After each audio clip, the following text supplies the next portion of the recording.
documents. As we reported in April, there are manuscripts going back nearly 2,000 years on music and math, warfare, and exploration, even cookbooks and love letters. The library is closed to the public, a place for scholars only. But the Vatican agreed to let us in to see some of the priceless artifacts of our collective past.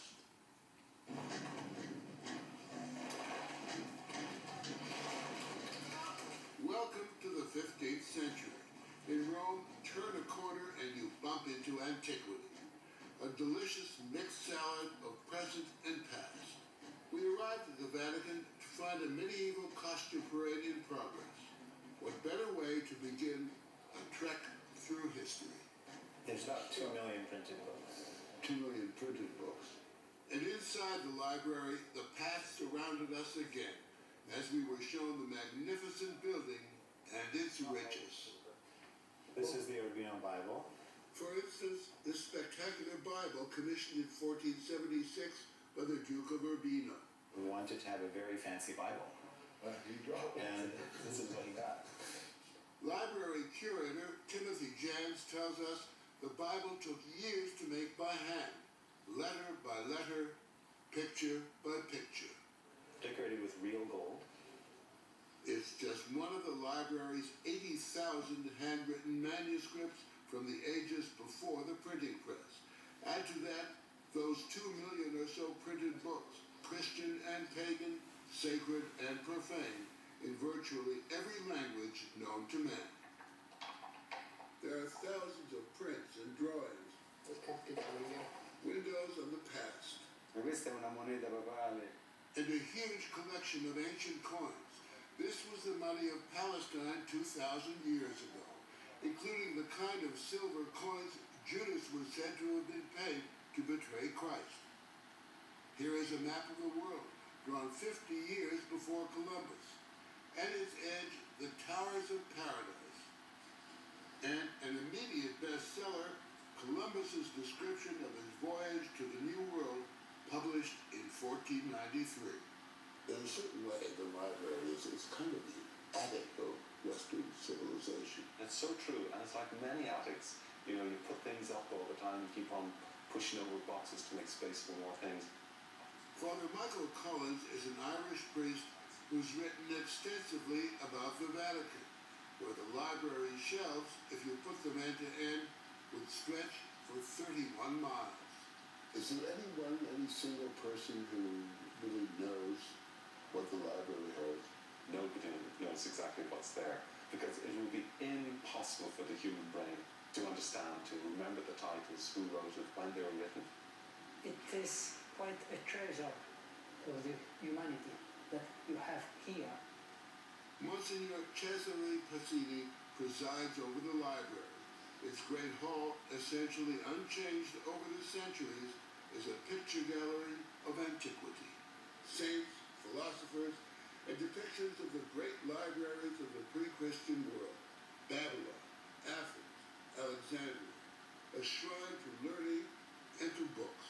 There's one person who can actually take a book out of the library, correct? Yes, the Pope can have every book in the library.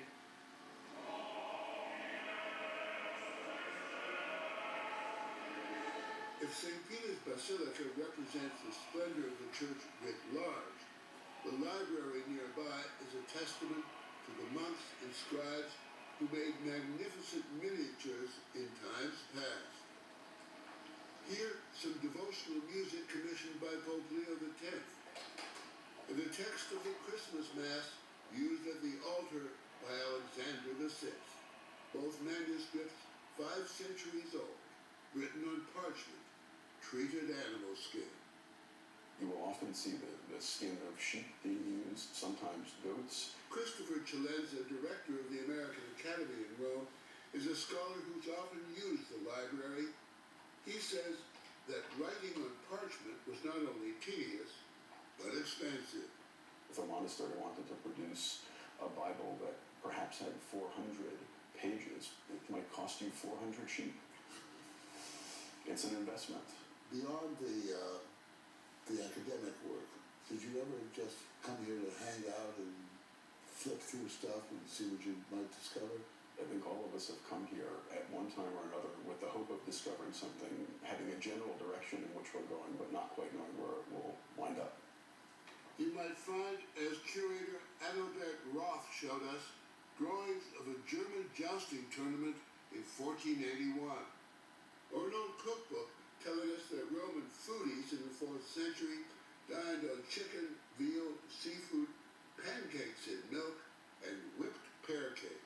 How to hack away at your enemy's wall. Or from an 11th century treatise on the art of war, a Byzantine soldier brandishing a flamethrower, something the Greeks invented 1,500 years earlier. Or Henry VIII's love letters to Anne Boleyn. The letters are certainly among the most bizarre and unusual letters you'd expect to find in the Pope's archives. There are 17 of them, handwritten by the King of England to the woman he would make the second of his 6 wives, and later have beheaded. There's the little heart. Henry signs his name with a heart, like a smitten schoolboy. He tells of his fervence of love, his great loneliness without her, wishing myself, he says, in my sweetheart's arms, whose pretty duckies I trust shortly to kiss. Duckies being a term in Henry's day for, well, use your imagination. What is that doing in the Vatican Library? We don't know how they ended up here. But maybe that some spy, maybe one of my priestly predecessors, may have stolen these letters and brought them to Rome to present in the case if a trial was made for Henry's request for divorce. But the church refused to let Henry divorce Catherine of Aragon so he could marry Anne. He married her anyway, broke with Rome, and took control of the Church of England. The country was largely converted to the Protestant faith. This is one of the moments in the 16th century that leads to the fracturing of Christianity and to much of the bloodshed and the wars that especially the later 16th century was known for. As man explored the planet, a scientific revolution was also underway. By the mid-17th century, navigators had mapped much of the world in remarkable detail. Rio de Janeiro, Cusco, Mexico City.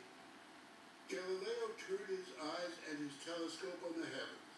Here, from 1612, are his drawings of sunspots. For his insistence that the sun is the center of the universe and the earth moves round it, the church branded him a heretic. The Pope at the time, Pope Urban VIII, who was a very good friend of Galileo, said to him, look, I agree with you, you're right, but I can't approve of this because I'm the Pope, and if I go against this, it looks as if I'm going against the Bible, and I'm going to shake to the foundation the belief of the world, and the world's Christians, not just Catholics. Just 380 years later, in 1992, Pope John Paul II apologized for the Galileo affair. His successor, Benedict XVI, has sought middle ground in the centuries-old skirmishes between the church and science. In a recent sermon, he said, even the Big Bang theory of the creation of the universe is not in conflict with faith because God's mind was behind it. This is the tricky part. And backstage at the Pope's library, science is brought to bear on crumbling books as restoration workers deal with water damage, mold, and the ravages of time. It seems endless, this work. Yes, obviously. Angela Gaetan and the others go inch by inch, patching and strengthening ancient pages, scratching off paste put on by well-meaning restorers centuries ago, paste that's turning acid, eating away at the page. Mario Taberzi seldom reads what he's repairing. It's too distracting, especially if the writer happens to be Michelangelo. When I worked on the Michelangelo papers, it was the same that worked on Mickey Mouse paper. Mickey Mouse, yeah. A difficult job may take months or even years, but consider the result. 1,000 years after us, I hope that they can read the same thing that we are reading now. The library's most valued documents go back almost 2,000 years, nearly to the time of St. Peter, the first pope whose tomb lies beneath the basilica that bears his name. Pietro Episcopo. His letters to the faithful make up 2 books of the New Testament, and here is a copy, written in Greek on papyrus by one of Peter's disciples around the year 200, a mere century or so after his death. In the beginning, it was the Word, and the Word was God. And from the same period, the Gospel of Luke and part of the Gospel of John, also written on papyrus, venerated by early Christians in Egypt, preserved for centuries in a desert monastery. The bread for today give us. They contain the oldest known copy of the Lord's Prayer, so fragile we were only allowed to see replicas. That great treasure of papyrus, I think, is the most important treasure of Christianity. With our tour nearly over, it seemed as if the library's collection had come to life in the streets of the Eternal City. The centurions and crusaders, the centuries of faith and folly, time present and time past. Leaving the library, we thought, there's something almost magical to be immersed in this place, to breathe the air and touch the hand of history.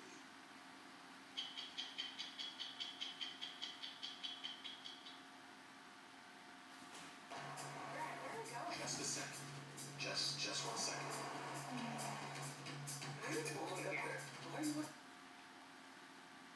Fast forward. Gosh, fast forward. Look at Walmart. Stop. Christmas. Sexy.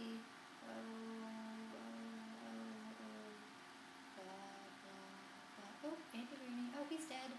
If you miss Andy Rooney as much as we do at 60 Minutes, you'll love this collection of his best commentaries over the years. Why do bosses always have such poor judgment? I hate trying to be smart with money. Available on DVD, Amazon, and 60minutes.com. Tonight for Christmas, we're going to take it to a place outside our world. It's not Mars or Venus, but it might as well be. It's a remote peninsula in northern Greece that millions believe to be the most sacred spot on Earth. It's called Mount Athos, and prayers have been offered here every day with no interruption for more than 1,000 years.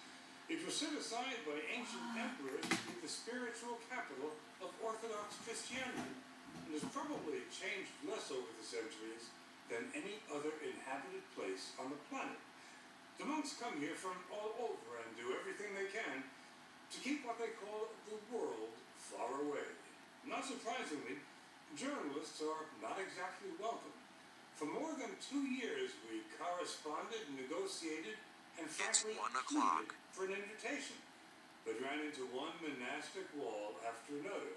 Monastic. Then, as we first told you last spring, much to our surprise and delight, the monks finally said, "Okay, come see who we are." This Byzantine cross marks the border between Mount Athos and the 21st century. The monks come here, as they always have, for the beauty, the tranquility, and the isolation. But most of all, for this.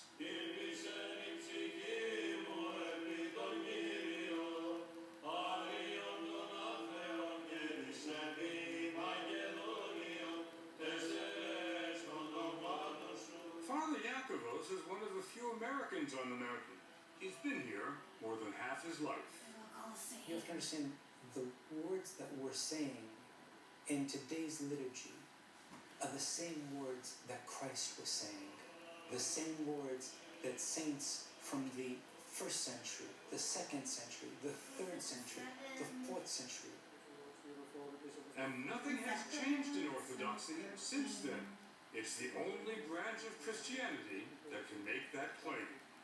Father Eliseos is the abbot, the top man at Simonos Petras, one of the 20 monasteries. It was Abdelaseos who invited us here and never let us forget what a rare privilege it was. Έγινε μία φορά το 1981. It happened once, in 1981. The last time you invited the television crew here was 1981. Correct. We weren't going to invite you, but your persistence convinced us to open the door.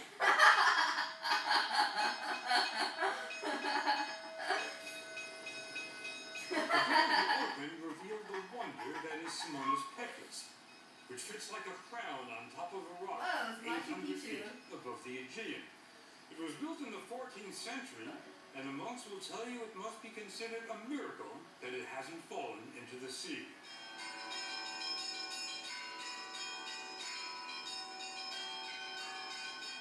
There are 20 monasteries on Mount Athos. Some look like medieval fortresses. Others are so large they resemble small cities. They rise from virgin forests and line the coast, shrouded in mist. There's nothing on this 130 square mile peninsula other than monasteries and monks. Nothing. We expected Mount Athos to be a quiet place, but we couldn't have imagined how quiet until we were dropped off here. The silence is only broken by the occasional tapping on a chiseled piece of chestnut. It's a call to prayer, and it started being used here before there were bells. Οι άνθρωποι που βρίσκονται εδώ έχουν ένα και μοναδικό σκοπό. The monks here have one goal, and that is how to get closer to God. Father Serapion wanted us to understand that there is no place on earth closer to heaven than Mount Athos. Μόνο πάνω από 1000 εκκλησίες κάθε μέρα κάνουν θεία λειτουργία. Every day, 1,000 divine liturgies are celebrated on the peninsula. Είναι μοναδικό. It's unique in the world and in the Orthodox Church. Exactly what makes it unique. Ο απόλυτος τρόπος της ζωής των μοναχών. It's the absolute way of life of the monks. It's a Spartan way of life, but all the monks we talked to said they never want to leave, not even for a day. So they try to be self-sufficient. They grow their own fruits and vegetables, do their own tailoring, and when they get sick, there's an in-monastery doctor, Father Emilios, who's not very busy because the monks are in excellent shape. There's remarkably little cancer, virtually no heart disease or Alzheimer's. They must be doing something right in addition to drinking wine at 9 in the morning. They eat 2 meals a day. There's what they call the first meal, which lasts 10 minutes, and the second meal, which lasts 10 minutes. There's no meat and no dinner table conversation. The only sound, a monk reading from sacred texts. We were surprised by how busy the monks are. When they're not praying, they're working. Father Theodosius, born a Lutheran in Germany, is a mechanical wizard who has given the monastery continuous electricity and occasional hot water. Many Christians in the world, they are looking for the original church, for the ancient church. Do you think this is the closest to the original church? Yes. When you come to Orthodoxy, you will see it has everything you ever sought for. Father Averkios takes care of the ancient footpaths here. He clears the trails. We went with him on what was for us an exhausting hike on the hills above the monastery. It wasn't tough for him though. He says that after decades of roaming the world, this is his path. I've been to many places. Tell me where. From Switzerland, of course, from Sweden, Finland, Spain, Portugal, Singapore, Australia, and Texas. Texas? How did you like Texas? I like mostly the people. So with all the traveling you've done, how did you end up here? I was searching for a way of life. I can give all of myself to that. And I think the God of Jesus is above all the others, money, lifestyle, even family. The family of Simonis Petrus consists of 54 monks from 8 countries. Father Yakovos came here 25 years ago from Winthrop, Massachusetts. This is about as beautiful as it gets. I think so. He took us on a tour of the monastery. It'd be tough enough to build a monastery on top of a rock today, but how did they do it in the 13th century? You know, that's something which even modern day architects are amazed at. When the workers came and saw the site where St. Simon, the founder of our monastery, wanted to build, they looked at him and they said, "You're crazy." "Are you crazy?" Of course. So being crazy was not a bad thing. No, not at all. Now back then, how did you get stuff up here? We have mules. It takes 15 minutes to walk through the monastery into the sunlight. Enough time to find out that Father Iakovos' journey to Mount Athos started at the age of 6, when his father showed him a picture. It was just so impressive, and I turned around and I said to him, "Dad, you know, I don't think that I'm going to be able to believe that somebody lives in that building until I step on those balconies myself." Destiny. It is a little bit too. From the age of 6. Yes. Father Iakovos doesn't follow what's going on in Winthrop or anywhere else today. There are no newspapers, no radio, no television on Mount Athos. There are a few telephones, and Father Iakovos got a call last year. His father was dying. Prior to his death, he was asking if I would go so I could see him one last time. Reasonable request. From a father, I think so. My response was negative, though. You didn't go? I didn't go. I didn't go because of the fact that monastics do not go to funerals of their relatives or their friends. They remain here at the monastery.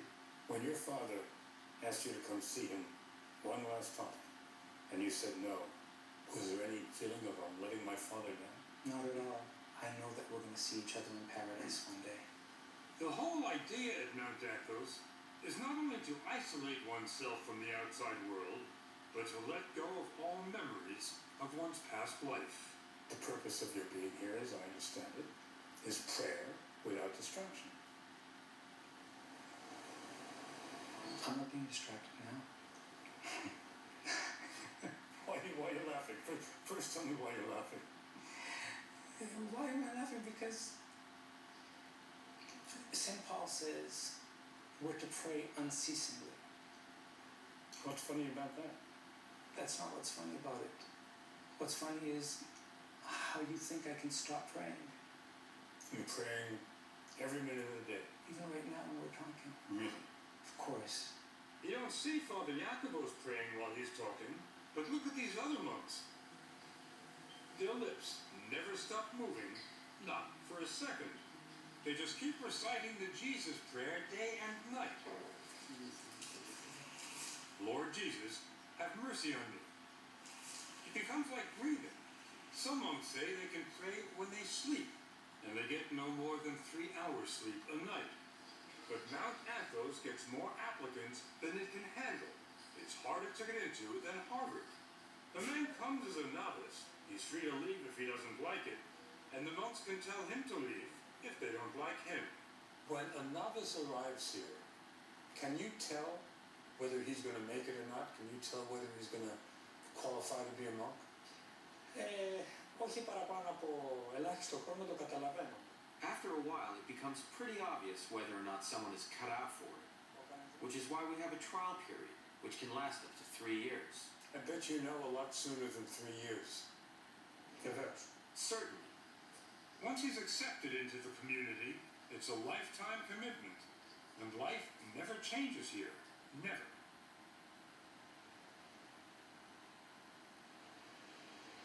Every day at 3 in the morning, a single bell rings, informing the brothers that it's time to stop praying on their own and start praying in church. On a typical day, and every day is a typical day, the services last 8 hours. The monks say it's an 8-hour conversation with God, a dress rehearsal for eternity. And remember, this doesn't only happen on Sundays, it happens every day, 365 days a year. A monk never gets a day off.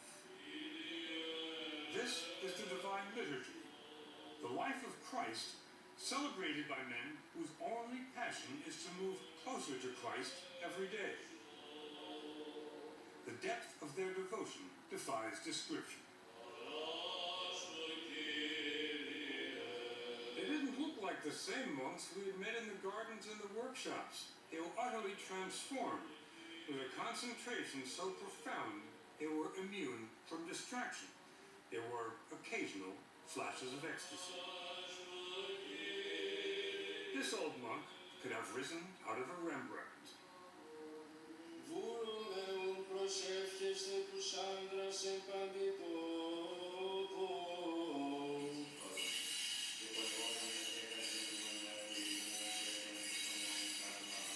There are no musical instruments in the church, just chanting. Chanting without end.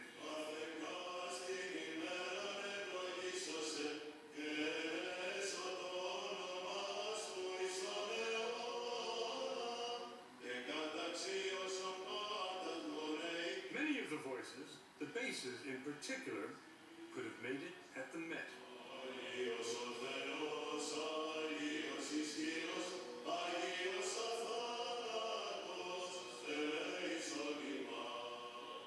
We didn't understand the words.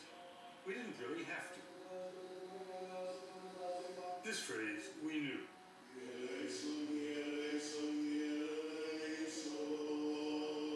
Lord, have mercy.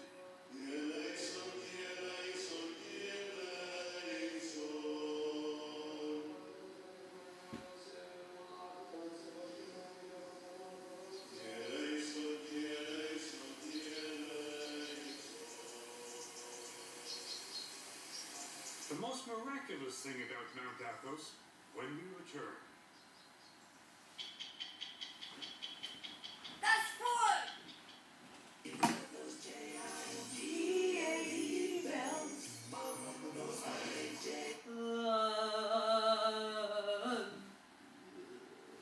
Disgusting. Faster. Faster! Gecko! Geico!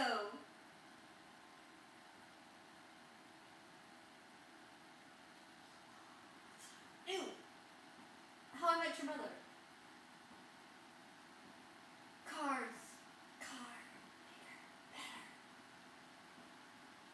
Oh.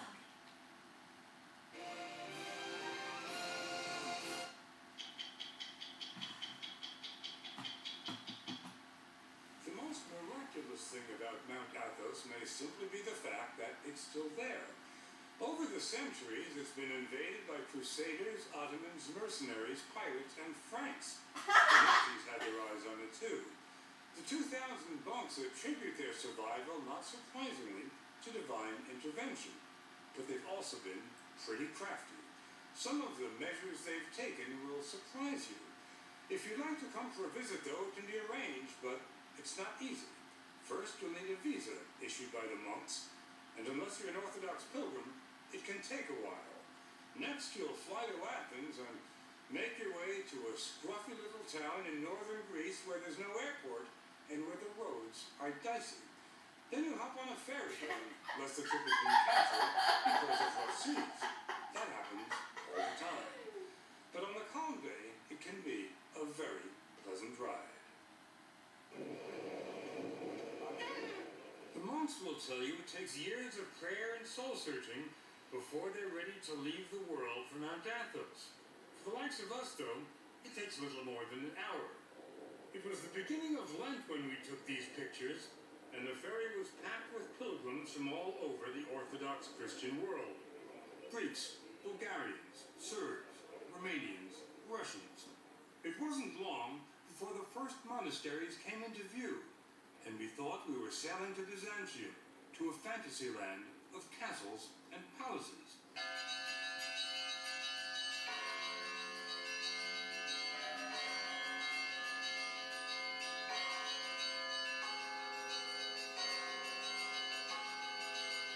We were headed for Vatopedi, one of the oldest and largest monasteries on Mount Athos. It had the feel of a medieval city. Holiness seemed to seep from the very stones, from the frescoes on the 10th century church, from the marble font for holy water. But then, there was the monastery's secular-looking centerpiece. There's nothing remarkable about the clock tower at the Vatopedi Monastery, except for one thing. check out the time. It's just about 8:30. Now, my watch reads 2:30. That's a 6-hour difference. And there's nothing wrong with their clock or with my watch. It's because the monks on Mount Athos keep Byzantine time. The day starts at sunset, not at midnight. The monks measured time this way during the days of the Byzantine Empire. That's the Christian empire that followed the fall of Rome. And that's the flag they still fly here. How long ago did the Byzantine Empire fall? 1453. 1453. That's a well-known fact. Well, it wasn't to us, but to Father Serapion, 1453 is the day before yesterday. This peninsula is the only place in the world that still keeps Byzantine time. Γράφει την ορολογία. It has maintained this time for some 550 years. It was harvest time when we arrived, and dozens of monks were hard at work in the olive groves on the hills overlooking the monastery. That's where we ran into Father Nicandros from Melbourne, Australia. This place looks like a summer resort, like a holiday resort, like a retreat, but it's not. It's an arena. It's an arena? Yes. What do you mean? Unseen warfare. Unseen warfare? That's right. What does that mean? We fight against the angels of the dark side, you see? Of the demon, or of the devil, Satan. The battle against Satan and the dark side is waged here every day. The spiritual leader at Vatopedi is Abbot Ephraim. Βιώνεται η ζωή εν Χριστώ. Here, the life of Christ is experienced in a genuine way. And this doesn't happen in many other places in the world. What I'm talking about is the art of salvation. It just so happened that while we were there, the monks celebrated an elaborate 7-hour vigil, and the church was packed with pilgrims. It's held once a year to honor the archangels Gabriel and Michael. According to the Bible, Gabriel and Michael led the army of angels that expelled Satan from heaven.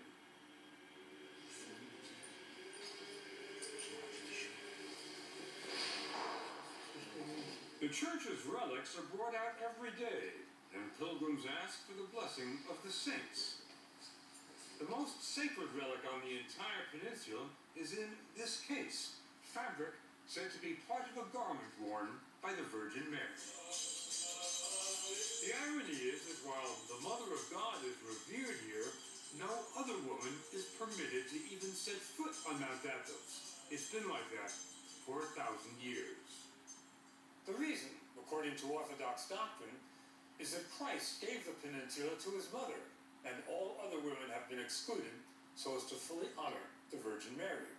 It's also been said that in the days before the ban, when women did come here, the monks became distracted and couldn't devote themselves entirely to prayer. They say it's been a lot easier since the last lady left. Keeping women out certainly wasn't much of a problem 300-400 years ago. Do you feel that's becoming problematic today? I don't think so, because the monastery itself and all the land around it is our property. And if we don't want women coming onto our property, we have every right to do that. Mount Athos may be the last all-male bastion in the world, and Father Arsenio says it has to stay that way. Here we are concerned solely with purity and our elevation to eternity. If women are permitted, they'd bring their families and their children. This place would become a tourist attraction and no longer a place of silence. If we wanted to experience profound silence, we're advised to go to Stavronikita. It's the smallest monastery on the Holy Mountain, but it has some of the most remarkable treasures. You stain the silence just by walking in. There's no electricity here, so the icons and mosaics are illuminated only by shafts of sunlight and a few candles. St. Nicholas, the patron saint, John the Baptist, and the Virgin Mary. We were stunned by the magnificence of the art here, But then we ran into Father Maximus, a former professor at the Harvard Divinity School. He told us what we were seeing cannot be described as art. They're devotional objects, and they're part of the living liturgical life of the church. So we don't have any art, and we're not a museum. I mean, to put it starkly. Whatever you call it, it's priceless. That's why the monasteries have been invaded and plundered so many times over the centuries. The monks' most recent brush with history happened only 70 years ago. The Nazis were coming their way. In the spring of 1941, the Germans invaded and occupied Greece. They marched up the Acropolis, raised the swastika beside the Parthenon, and were about to invade. The monks asked for a meeting with Nazi officers who advised them to appeal to Hitler himself. And the monks wrote a letter to Hitler. A letter was written, and in the letter the monks identified themselves. They said, this is who we are. And they asked Hitler to place the Holy Mountain under his personal protection. What kind of response did you get? Well, it seems that Hitler liked the idea and accepted the invitation to become the personal protector of the Holy Mountain. Well, let me just get that. Hitler, the personal protector of the Holy Mountain. That's right. That's right. Hitler did send a team of German academics to Mount Athos. They took 1,800 pictures of the mountain's treasures, and it wasn't because they enjoyed photography. Hitler wanted the monastery's riches in Berlin. The professors were sent as an advance team to catalog the treasures of the Holy Mountain so that a selection of things could be made to be removed. Didn't happen, did it? No, it didn't. Not a single thing was taken. Father Maximus believes they have the Russians to thank for that.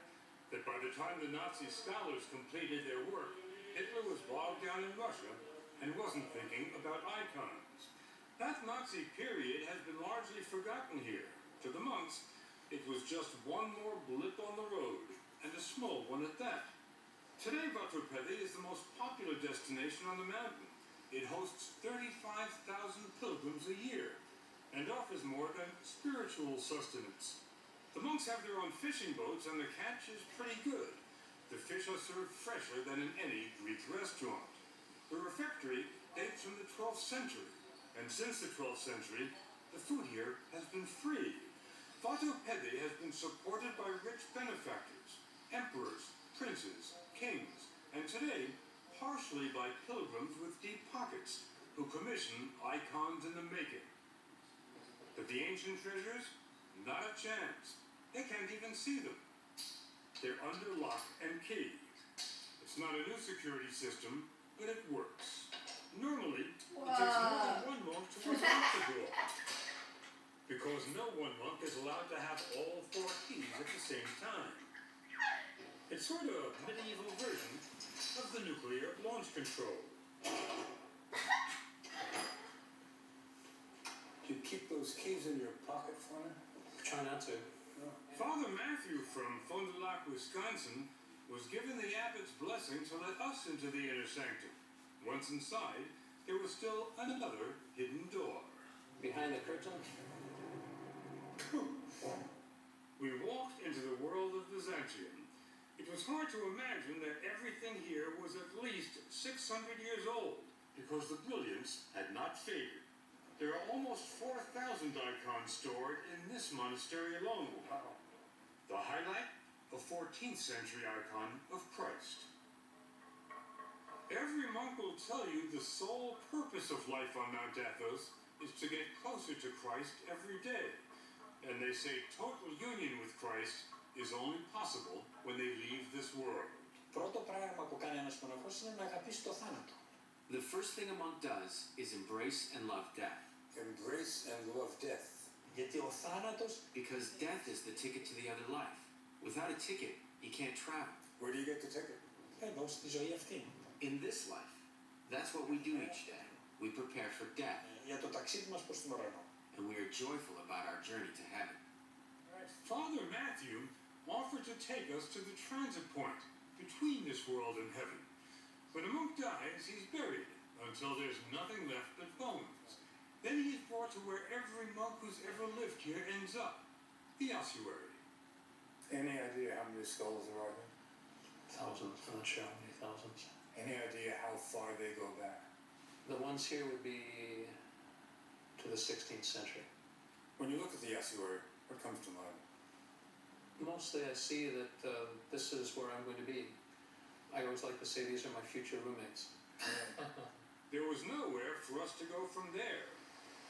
So we headed back to the mainland. The monks invited us to come back any time. And if we do, or if our grandsons or great-grandsons do, after 10 days here, this much we believe. Mount Athos will not have changed at all.